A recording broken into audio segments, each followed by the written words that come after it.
j'étais même pas seins nus, c'est vraiment à la fin que j'ai soulevé mon haut pour faire une petite vidéo avec mes potes et tout. Et puis c'est à ce moment-là que le manifestant avec son gilet jaune est venu m'agresser en me tripotant les seins.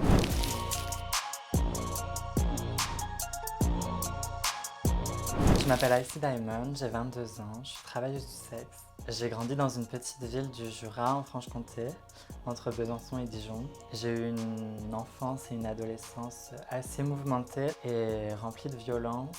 J'ai vécu énormément de violences familiales de la part de mes parents, mais aussi de la violence extérieure due au harcèlement, à l'homophobie puis à la transphobie que j'ai vécu dans mon adolescence. J'ai vécu des violences depuis très jeune. J'ai retrouvé des rapports aux services sociaux qui datent de quand j'avais 4 ans, où il y avait eu des signalements de violences dues à des marques sur mon corps, etc. J'ai pu refaire d'autres hospitalisations au cours de mon adolescence à cause de la dépression. Et voilà, et j'ai toujours subi du harcèlement de la part de tout le monde en fait. Dans ma région d'origine, sur les réseaux sociaux, j'ai aussi été exposée sur les réseaux sociaux assez tôt. Ce qui m'a du coup exposée très rapidement à ces violences-là et au harcèlement en ligne. J'ai fait mon premier coming out à 13 ans, c'était un coming out gay. Au début, je pensais être tout simplement un garçon homosexuel.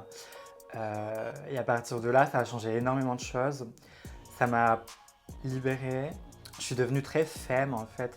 J'étais un petit peu le cliché de la folle quoi. Et en fait, j'ai réalisé que ça me suffisait pas et puis j'avais toujours des questionnements identitaires, etc. À l'époque, en plus, on parlait beaucoup moins des personnes queer, on avait beaucoup moins de représentation et tout. C'est grâce aux réseaux sociaux aussi à l'époque que j'ai pu avoir un peu des réponses à mes questionnements sur l'identité de genre, etc., sur les transitions. Et puis oui, ça s'est fait plus ou moins comme ça, sans forcément qu'il y ait de coming out. Non, le lycée n'acceptait pas en fait qui j'étais, refusait d'accepter mon identité en fait. Et ça partait loin et c'était violent. Et en fait, je refusais de me laisser faire. J'étais convoquée tous les 4 matins chez le CPE ou dans le bureau de la proviseure parce que mes tenues vestimentaires leur convenaient pas. Et on m'a explicitement dit de venir habiller au lycée en garçon, de porter des jeans. On était vraiment dans le contrôle de qui j'étais, de ce que je faisais, de comment je m'habillais. J'avais pas le droit de porter des couleurs trop visibles, j'avais pas le droit de porter de rouge à lèvres. Donc je peux pas sortir de chez moi en étant tranquille. Je peux pas juste faire ma vie comme tout le monde. Enfin ça c'est le quotidien de toutes les femmes en fait, d'être emmerdée dans la rue, quoi qu'on fasse. Et peu importe comment on est habillé, hein.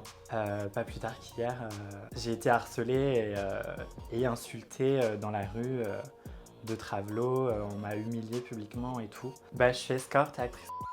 Fin 2021, j'ai réalisé mon premier film autoproduit et là je travaille sur le prochain. J'ai commencé à tapiner occasionnellement. Et après, j'ai repris à temps plein pour mes 18 ans. Et c'est cette année-là aussi où je me suis syndiquée au STRAS, le syndicat du travail.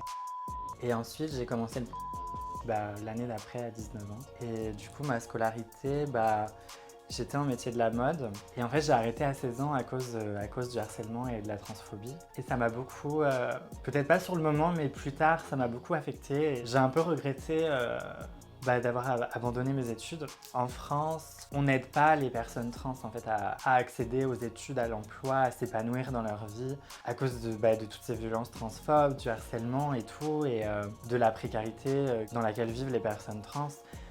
C'est aussi pour ça que beaucoup d'entre nous sont plus susceptibles de faire du travail sexuel, ce qui n'est pas forcément une mauvaise chose. Mais ouais, peut-être que si les personnes trans en France avaient plus de chance, en fait, il y aurait peut-être moins de personnes qui exerceraient le travail sexuel, je sais pas. Quand je me suis mise au travail du sexe en ligne, en fait, je crois que j'ai dû commencer par vente à culottes, justement. Donc j'ai vendu quelques sous-vêtements sales. Enfin, c'est une plateforme aussi qui permet de vendre des vidéos sur ton profil. Si un client il a une demande particulière, un scénario et tout, on peut en discuter et voilà, je peux réaliser dans les limites de ce que moi j'accepte et tout. Récemment, on m'a demandé un scénario et tout de vidéo. Et on m'a demandé à ce que j'utilise un terme raciste en fait. Et du coup j'ai refusé. Ouais, du coup le travail du sexe, j'en vis, c'est mon travail à temps plein. Il y a quelques années, je pouvais pas en vivre et à l'époque je vivais en squat aussi. Donc Voilà, j'étais assez précaire. Je suis allée à la manifestation contre la réforme des retraites parce que je suis issue de la classe populaire, et j'ai toujours été militante, j'ai toujours eu cette âme revendicatrice et mon intention était aussi de visibiliser les travailleuses du et pour qu'on soit inclus en fait dans la lutte ouvrière. Tout au long de la manifestation, les gens étaient hyper affolés par ma pancarte. D'un côté, il y avait en lutte et de l'autre, la retraite, on la veut même s'il faut sucer des.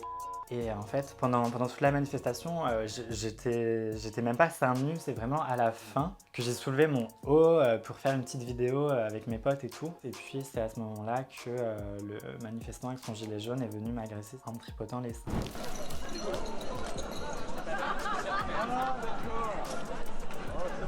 Et du coup, il s'est permis de venir tâter pour vérifier lui-même si mes seins étaient refaits ou pas. Sur le moment, mon réflexe, ça a été juste de retirer sa main en lui disant que je lui avais pas permis de me toucher. Et je lui ai craché dessus et j'ai repris ma route en fait. Il y a un moment où j'ai réagi à un couple, un vieux couple d'hétéros qui avait fait une remarque sur ma pancarte en disant que c'était ras les pâquerettes, je sais pas quoi, qu'ils étaient en train de ronchonner là. Et du coup, je suis allée les voir en mode c'est quoi l'histoire en fait? Genre, de quoi c'est ras les pâquerettes? C'est toi qui ras les pâquerettes? T'as un problème avec les.